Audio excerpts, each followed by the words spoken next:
ஒன்றாய் காண அங்கு கற்பகம் என்னும் கடவுளின் மெய்யில்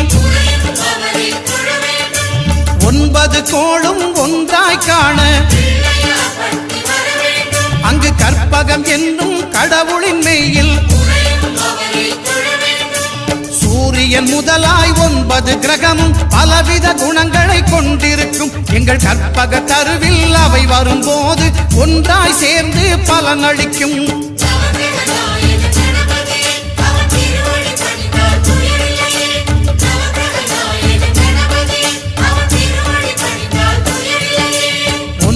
கோளும் ஒன்றாய் காண